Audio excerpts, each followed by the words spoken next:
হর হর মহাদেব, জয় মহাকাল।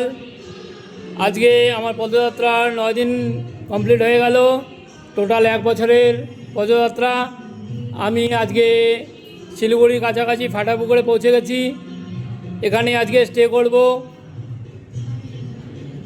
এখানে বাবা ভোলেনাথের মন্দির রয়েছে।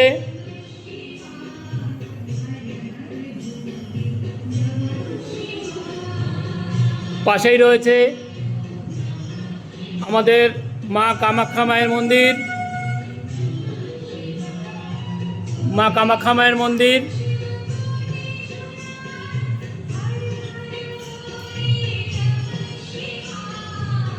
এখানে আজকে রাত্রে আমি স্টে করব।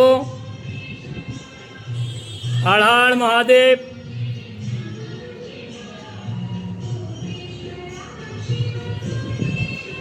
আমার টেন্ট এখানে লাগাবো আজকে টেন্ট। সবাই আমাকে একটু সাপোর্ট করে যাবেন। আমার ফেসবুক আইডি রয়েছে প্রাণেশ কুমার ঘোষ নামে। সবাই একটু সাপোর্ট করে যাবে। আপনাদের সাপোর্ট আর ভালোবাসাতেই আমাকে পৌঁছে নিয়ে যাবে বাবার দরবারে। সবাই কমেন্টে হর হর মহাদেব লিখে যাবেন। ওং নমঃ পার্বতী পতায়ে হর হর মহাদেব।